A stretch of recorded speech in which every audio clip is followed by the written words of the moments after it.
Bonjour et bienvenue sur la mécanique universelle. Alors aujourd'hui nous sommes lundi 13 mars 2023 et je continue ma petite randonnée à l'intérieur de cet ouvrage magistral de René Jean Dupuy, L'humanité dans l'imaginaire des nations. Alors René Jean Dupuy, voilà ce qu'en dit le site de l'UNESCO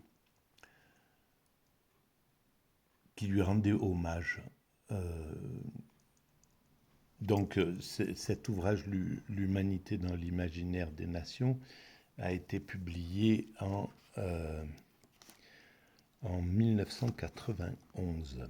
C'est important de le resituer parce qu'il traite de l'évolution de la pensée de l'humanité dans, la, dans la conscience humaine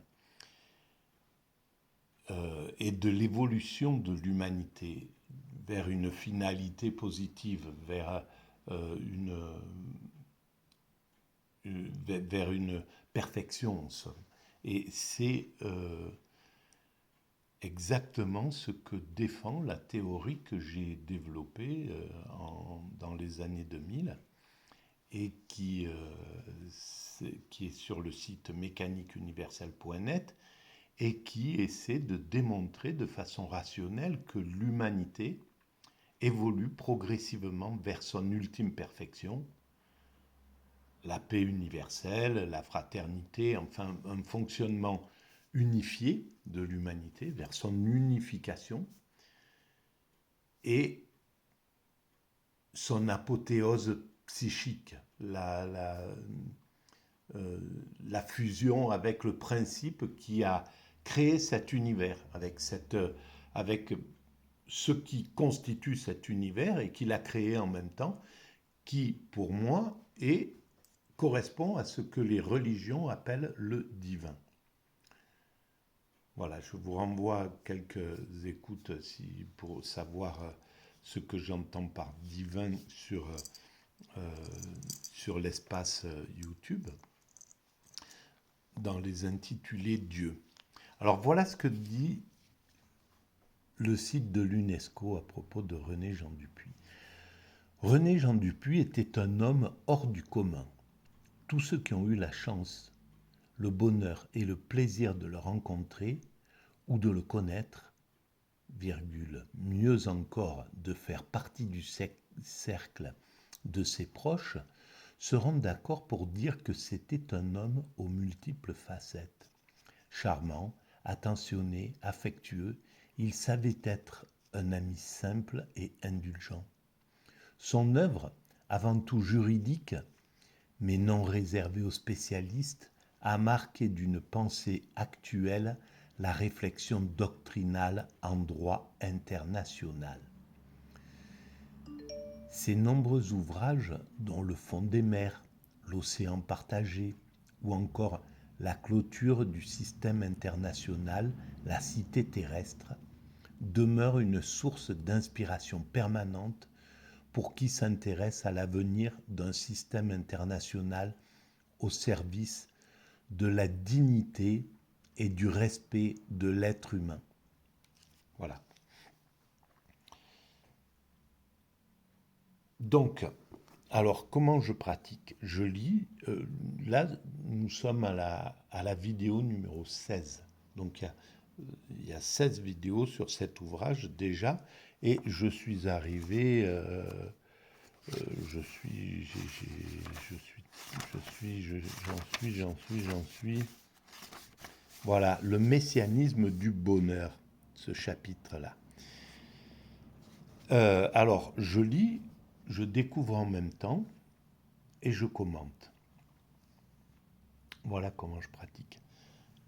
Euh, il faut que je vous précise à chaque fois que si vous pensez que c'est très très mal exprimé, hein, toutes ces vidéos, mais si vous pensez que le fond euh, peut couvrir la forme désastreuse de la façon dont je parle et qu'il est digne d'intérêt pour le plus grand nombre, je vous engage donc à mettre des pouces. Ça fait avancer la visibilité et de vous abonner à la chaîne si vous pensez que c'est intéressant et de diffuser. Voilà. Alors, je commence à lire. Le messianisme du bonheur. Des deux visions du bonheur, alors c'est toujours en lien avec l'évolution de l'humanité, hein. Des deux visions du bonheur, celle statique qui se situe dans l'ordre de l'avoir, on pourrait dire que le marxisme signale cette proposition d'une société parfaitement réconciliée entre ses membres et qui aurait atteint une perfection technique en somme. Et celle dynamique d'une recherche dans l'ordre de l'esprit qui serait celle du religieux en somme, hein, qui pense aussi que l'humanité va vers son ultime perfection, qui serait l'apocalypse, le fait que la révélation, la fusion avec le divin, en somme, ça serait ça. L'arrivée de Dieu des valeurs divines sur terre, c'est-à-dire les valeurs de l'amour, en somme. La première est à l'évidence la plus naturelle au milieu politique, à l'intérieur des nations comme dans leur compétition. Voilà, c'est clair que la vision du bonheur, bon, je parle aussi, j'ai cité le marxisme, mais on peut aussi parler du libéralisme, en somme, parce que c'est la même chose, hein, c'est une proposition du bonheur par l'avoir, Voilà. Depuis que l'État devenu providence a la prétention de combler les manques de ses citoyens, leur aspiration au bonheur acquis dans l'ordre de l'avoir s'est trouvée transmuée en droit. Alors, donc il faut bien resituer cet ouvrage écrit dans les années 90. Nous étions au début des années 90, donc nous étions à la fin de ces 3 années d'État-providence en France, les 30 glorieuses. Et effectivement, là, on pouvait vraiment parler d'État-providence. Maintenant, c'est fini. À partir du moment où le capitalisme, le libéralisme a vaincu son adversaire qui s'intéressait surtout au social, le communisme, quand il a fait tomber le mur de Berlin, en somme, quand il a réussi à vaincre l'URSS, quand le capitalisme a réussi à vaincre l'URSS, il est rentré dans un état de toute puissance et il a commencé à ravager tous les acquis sociaux qu'il avait été obligé de fournir pour être compétitif avec son adversaire du moment, avec l'URSS, qui privait les gens de liberté, mais apportait du social en pagaille, voilà, de l'État-providence en somme. Et donc, le capitalisme, le libéralisme des années De Gaulle, Pompidou, Giscard d'Estaing étaient donnés à leur population, apporter à leur population un État-providence, choyer son peuple en somme. Et chose qui a été complètement retirée à partir du moment où le libéralisme est devenu tout puissant, il n'avait plus d'adversaire, il est rentré dans la toute-puissance et c'est ce qui a donné ce néolibéralisme que nous connaissons actuellement et que René Jean Dupuy n'a pas connu. Alors,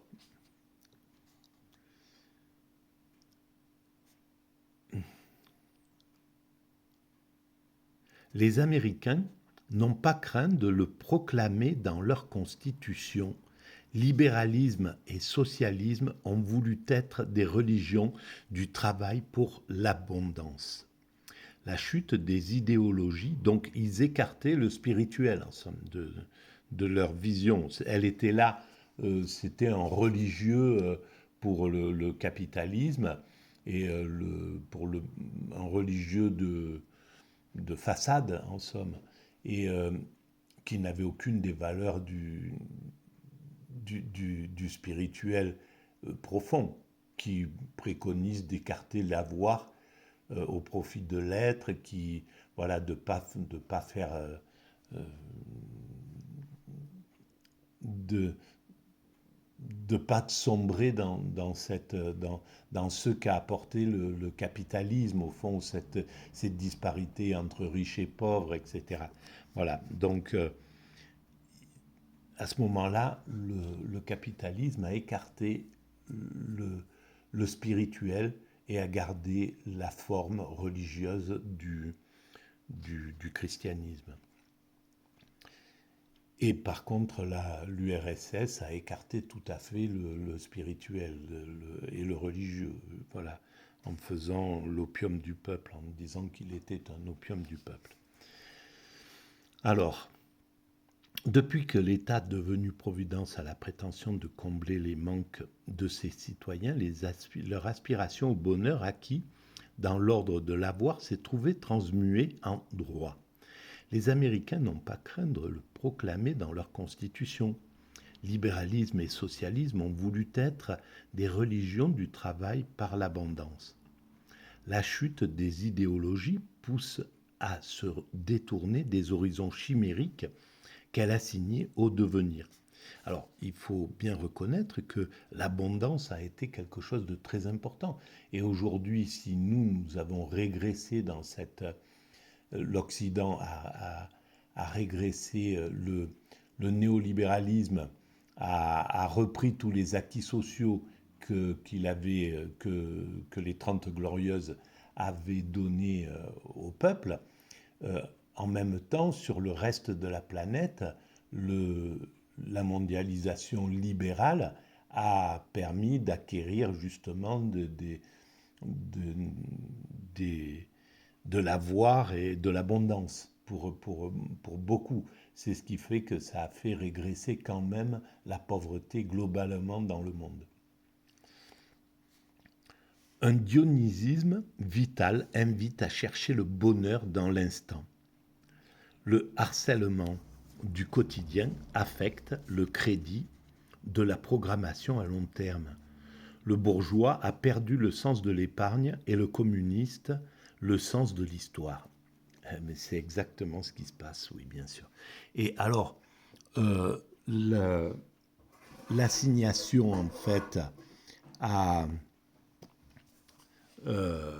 donc...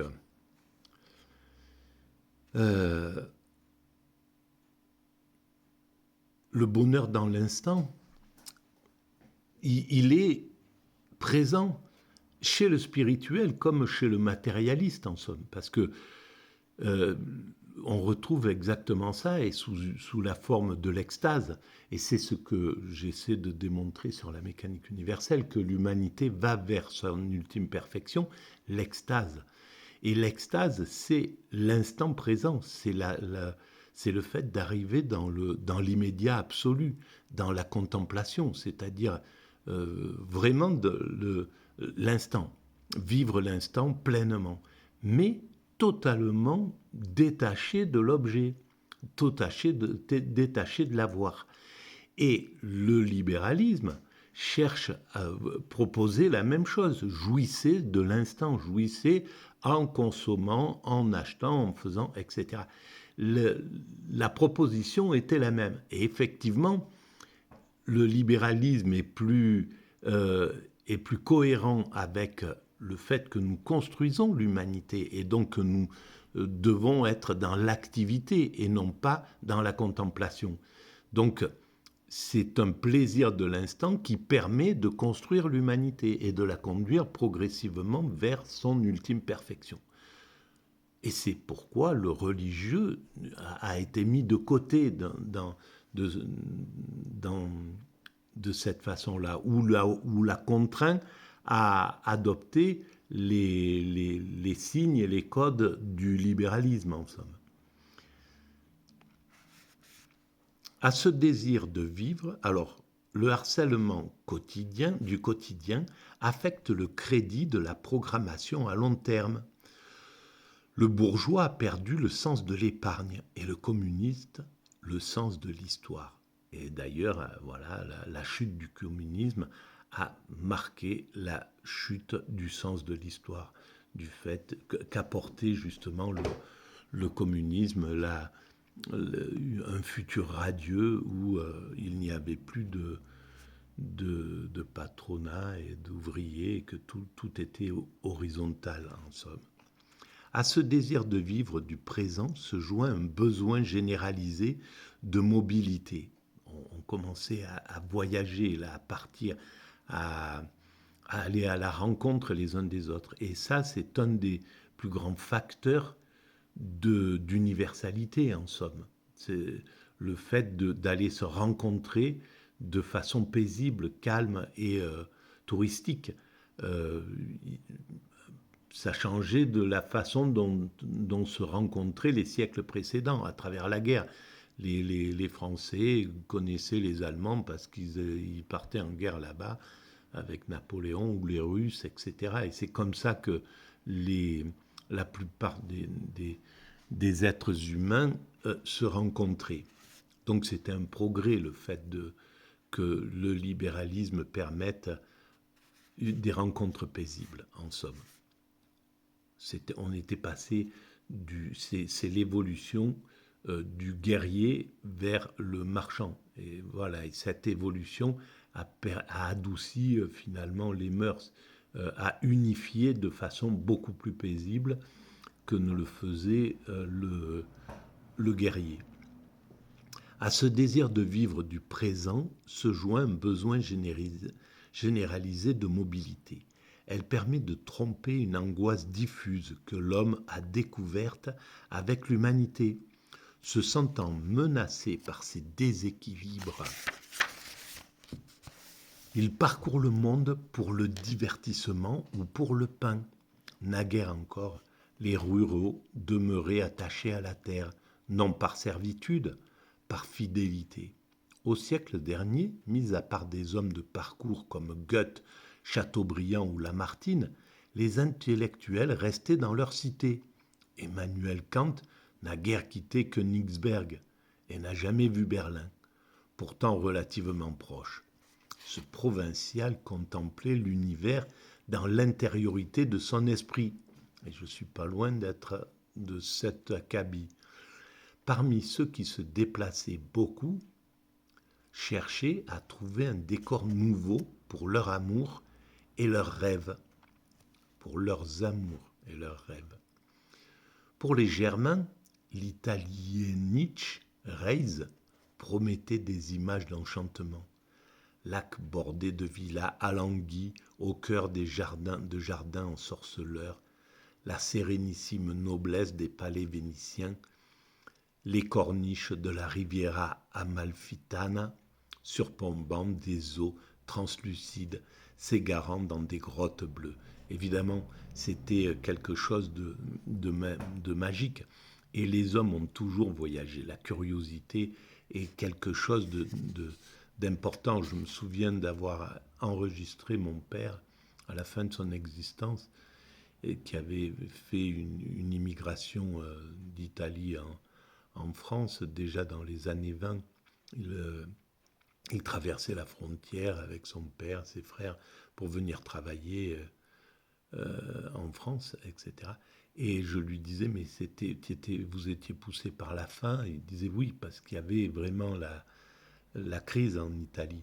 Mais il m'a dit, c'était aussi, on était jeunes, on voulait voir, on voulait connaître, Et donc la curiosité humaine, c'est ce qui motive les immigrés aussi. Hein. Alors bien sûr qu'il y a le fait de venir gagner leur vie ou la vie de leur famille en Occident, par exemple, ceux qui immigrent ici, mais l'immigration, elle se fait entre continents, entre pays africains, etc. Et il y a cette curiosité, il y a cette puissance et qui fait que l'homme doit comprendre, doit chercher, la curiosité humaine, c'est ce qui nous a conduit, c'est ce qui a conduit le primate naturel que nous étions à ce que nous sommes aujourd'hui, c'est-à-dire à avoir découvert tout ce que nous avons découvert, à être parti au-dessus de la Terre pour voir comment elle était, comment ça se passe, qu'est-ce qu'il y a dans comment s'est fait cette création, qu'est-ce que c'est que l'atome, qu'est-ce que c'est que la matière, etc. Pourquoi il y a quelque chose plutôt que rien. Enfin bref, voilà, la curiosité humaine est fondamentale. Volupté d'un tourisme illustré par une aristocratie de l'art. À cette époque, c'était l'aristocratie qui voyageait, qui bougeait surtout. Au XIXe siècle, Wagner et Cosima, Liszt et Marie Dagout, Nietzsche à la poursuite de loups, d'autres à la recherche d'eux-mêmes. La multiplication des transports rapides n'est pas la seule raison du nomadisme généralisé de notre fin de siècle. Il est une évasion. Eh bien oui, c'est exactement ce que je viens de dire d'ailleurs. Après l'abandon du rythme cosmique pour les horaires impérieux de l'industrie, nombre de paysans sont devenus prisonniers de mégapoles. Le monde du sous-développement est parsemé de ces îlots énormes où les apparences de la croissance et de la modernité jaillissent d'un amoncellement de masures. Sur les terres tempérées, l'urbanisation secrète aussi ses poisons, mais plus nombreux sont ceux autorisés à les fuir pour retrouver des oiseaux, des arbres et des fleurs. Ils rêvent d'échanger leur tristesse contre celle des tropiques. Au même temps, des misérables se présentent au rivage des riches ou y abordent en se cachant. Leurs vagues se succèdent sur tous les continents, vers les plus cossus, mais aussi à l'intérieur des plus pauvres. C'est ce qui se passe de façon accélérée maintenant. Vers les plus cossus, mais aussi à l'intérieur des plus pauvres. C'est là le grand mouvement qui rythme le souffle de l'humanité présente, oppressée par les montées asymétriques de la démographie. Invasion pour les uns, les migrations disent la conviction des autres que la terre et ses ressources sont à tous. Voilà, ça ouvre aussi. Tout ça, ça ouvre aussi le monde à cette idée d'humanité, à cette idée de village planétaire, à cette idée d'unité humaine. Tout converge pour qu'on ait une vision comme ça globale, quoi. Invasion donc. Il n'y a plus un monde des tiers. Tous en font partie. C'est ça. Et on ne pourra pas. C'est l'erreur justement de vouloir amener l'humanité encore aujourd'hui. Les temps ne sont plus à ça, de vouloir amener l'humanité sous la forme d'une autorité, d'un dominant, d'un système dominant, que ce soit le système américain ou un de ses prétendants. C'est une erreur, parce que c'est l'ensemble humain qui va vers son ultime perfection. C'est l'ensemble humain qui évolue. Et maintenant, on est conscient que c'est l'ensemble humain qui peut y aller. On ne peut pas y aller avec un groupe de riches et puis une quantité d'esclaves derrière qui évoluent comme ça et qui servent leur maître. C'est fini. On a dépassé ce temps-là. Il a fallu qu'on le vive parce qu'il n'y avait pas, la conscience humaine n'avait pas l'aptitude à pouvoir évoluer de façon paisible, fraternelle, mais maintenant c'est fini, on n'en est plus à ce monde-là. Il n'y a plus un monde des tiers. Tous en font partie. Nul n'accepte d'être parqué dans les zones du dénuement. Voilà. Et là, déjà, il le voyait en 1991. Et aujourd'hui, il suffit d'écouter TikTok voilà, pour voir à quel point le monde entier, qu'il soit hindou, africain, Inuits américains du Sud, européens, tout le monde veut l'égalité et tout le monde veut sa place dans cette humanité. Les multinationales de la misère en appellent à celles des capitaux. Richesse et indigence ne se séparent plus sur des aires affectées. L'humanité cherche son bonheur dans ces courants contraires.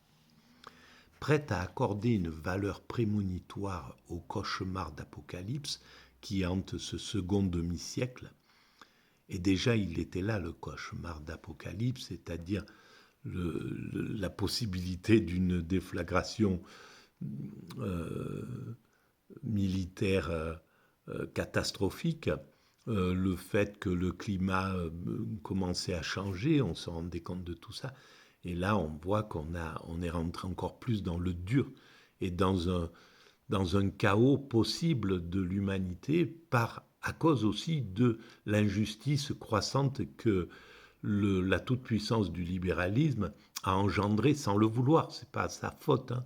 C'est que voilà, il est rentré en toute puissance et n'importe quel système, y compris nous-mêmes, moi, n'importe qui, que si on nous accordait la toute-puissance ou si on tombait dans la toute-puissance, qui dit qu'on n'en abuserait pas. Rares sont ceux qui n'en abuseraient pas. Et donc, c'est tout à fait humain, tout simplement. Et donc, le libéralisme, quand il est devenu néolibéralisme en tombant dans la toute-puissance, eh ben, il a fait comme n'importe quel autre primate à l'époque, quand nous étions des primates naturels. Il a thésaurisé les privilèges, voilà, il est rentré dans une semi-dictature qui s'appelle, qu'on peut qualifier d'oligarchie, mais c'est pas une. Il a sorti la démocratie de ses rails, en somme. Alors, les hommes sont portés à l'ardeur, voire à la fureur de vivre un bonheur terrestre et immédiat. Certes, la crainte de la mort collective a été ressentie dans les âges anciens. Oui, c'est cette vision qui a été dopée par le fait que des médias se sont répandus à partir des années 60. La télévision est apparue et maintenant, tous les foyers du monde, quasiment, ont une télévision et donc voient ce que c'est que jouir de l'existence de façon matérielle. Ils voient comment vivent les jeunes européens, les jeunes Inuits, les jeunes aborigènes, les jeunes Africains, les jeunes asiatiques, voient comment vivent les Américains, voient que les Américains voient comment vivent, etc., etc. Et donc, tout ça fait que l'homme ne se contente plus maintenant d'être un serf, d'être un esclave, de passer une existence abusée, en somme. Et d'autant que le religieux a fait défection. Et donc, il n'y a même plus l'idée de pouvoir vivre un bonheur céleste si on est privé de ce bonheur terrestre. Voilà, donc ça ne marche plus et ça veut dire que chaque être humain a l'aspiration de vivre une vie comme il pense qu'elle est la bonne. Certes, la crainte de la mort collective a été ressentie dans les âges anciens. La peste, comme le sida aujourd'hui, se répandait en épidémie couvrant plusieurs pays. Mais les menaces qui pèsent sur nos temps sont perçues comme mettant en question la vie sur la planète. Dès lors, le mythe se construit moins sur le thème du salut que sur celui de la survie, oui, et de la vie avant la mort, quoi, vivre pleinement avant sa mort. Dans les pays développés, on table sur la science pour l'assurer. En dépit de l'inquiétude suscitée par certaines de ces applications, on compte sur elles pour mieux maîtriser notre nature. On escompte de l'espace extra-atmosphérique et des laboratoires qui y seront projetés. des progrès décisifs dans les techniques médicales et pharmaceutiques. L'homme compte améliorer sa santé grâce au ciel. À l'époque, ça devait se faire, peut-être, je pense, voilà, aller dans l'extra-atmosphérique pour développer des molécules, peut-être, je ne sais pas exactement, je ne connais pas du tout. Ainsi, comme pour répondre au mythe d'une menace de mort collective, et qui est de plus en plus présente, et justement avec le virus que nous avons vécu, donc tout ça accélère ce besoin d'unification, en somme, de paix, de trouver les moyens pour travailler ensemble et se battre ensemble face à l'adversité, en fait, mais à l'ensemble universel. Ainsi, comme pour répondre au mythe d'une menace de mort collective, réapparaît celui du bonheur d'une humanité promise à devenir providence. Et c'est exactement ce que cherche à travailler la jeunesse maintenant, les Greta Thunberg et compagnie. C'est de se fédérer pour amener le bonheur sur Terre et écarter le malheur, écarter le danger, écarter, etc. Et on ne pourra pas. L'homme, depuis qu'il a quitté les autres primates, et même c'est valable aussi pour les primates, cherche à écarter le danger pour améliorer la sécurité. Il développe la sécurité, il écarte le danger. C'est naturel. Il repousse le malheur pour avoir plus de bonheur, etc. C'est légitime. L'homme recherche le bonheur, comme le pensaient Platon, Aristote, les Grecs anciens. Et ce mécanisme fait que nous allons vers un bonheur absolu, c'est-à-dire l'unité, la fin pour qu'il n'y ait plus de chaos, de guerre, de risques de déflagration mondiale et de catastrophes atomiques. Eh ben, il faudra qu'il y a que la paix pour faire ça. C'est pas de surcharger encore plus d'armes. On sait très bien que ça marche pas. Voilà, on a l'expérience maintenant avec le problème URSS-USA. Ils se sont constellés de bombes atomiques et bon, évidemment, ça a évité une déflagration atomique, mais ça n'a pas évité le malheur sur la Terre et ni le risque d'une déflagration atomique. Donc c'est pas ça, c'est le but. Le but, c'est l'unité. Il n'y a que dans l'unité, dans la paix universelle, mais une véritable paix, comme en parlerait Jean-Jacques Rousseau, une vraie paix ou Kant aussi, une paix avec le respect, c'est-à-dire où on fait tomber le fait de pouvoir masquer des choses, etc. Voilà, l'espionnage, tout ce mécanisme qui fait que la confiance ne peut pas s'établir. Si on est dans un système où il n'y a pas de confiance, on est dans un système violent, évidemment. Donc, tout ça devra être dépassé. Mais ça sera dépassé, sauf que il faudra encore quelques siècles, sans doute, d'évolution. Mais on y travaille inconsciemment, tout le monde.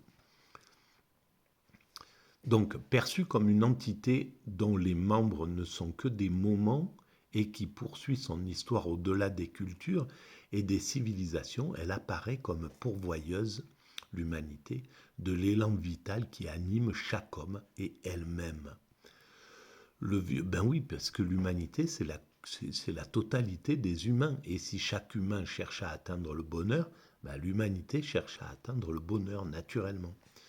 Le vieux thème d'une humanité mémoire vivante et intelligence en action, en marche pour le bonheur, ressurgit du fond mythologique sous-jacent à la conscience. Voilà, c'est l'ancien propriétaire de cet ouvrage qui avait souligné tout ça. Et bien voilà, c'est ça. Ce qui démontre la persistance du crédit fait au progrès de l'humanité. Ben, je vais arrêter là, je pense, pour cette vidéo. Non, on va descendre jusqu'en bas là. L'ascendant de ce thème tient à sa portée prophétique. Par définition, il dépasse le présent. Les hommes meurent et ne le voient pas. Durant leur vie individuelle, s'établir autrement que dans l'ordre de la matière. Et cependant, ils continuent de croire à la promotion de l'ensemble au-delà de leur propre mort. Voilà, c'est ça qui est incroyable. C'est pour ça que il y a du mystique. Parce que si l'athéisme était la valeur fondamentale, on ne se soucierait pas de ce qui va advenir après. On jouirait de l'existence le mieux possible sans se préoccuper des autres, de faire une planète pour les enfants, pour nos enfants, etc. On s'en soucierait pas réellement. Donc ça veut bien dire que il y a c'est inclus dans notre génétique, c'est inclus dans notre conscience profonde, le fait qu'il y a du sens, que l'humanité a du sens, que le monde a du sens, que la création a du sens. C'est beaucoup plus inscrit que le fait de penser que rien n'a du sens, que il n'y a pas de principe créateur, que l'univers s'est créé comme ça, s'est mis en route de façon accidentelle, et que la seule chose, c'est de vivre le plus heureux possible sur cette planète, profiter le plus des choses, et puis mourir, et basta. Alors je continue. Et cependant, il continue de croire donc, voilà. On retrouve ainsi dans le confus de l'âme le désir d'immortalité que la religion conforte par un défi. Mort, où est ta victoire? Mais pour elle, ces promesses d'éternité annoncent d'une espérance qui sera comblée au-delà du temps, aussi bien l'évocation d'une survie revêt des significations fort différentes. Eh bien, on va arrêter là. Voilà. Pour cette vidéo.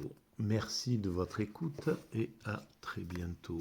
Bon, je sais que ça intéresse pas grand monde, ce René Jean Dupuis, mais c'est important que que j'avance dans cet ouvrage. Je sais qu'il éclaire tous les pans de ma théorie, et de la meilleure des façons. Voilà. Donc j'insiste là-dedans, ça plaît pas trop, je m'en rends compte, mais c'est la vie. Il faudrait que j'intercale avec quelque chose de plus agréable. Et voilà. Bref, je vous remercie pour votre écoute. À très bientôt.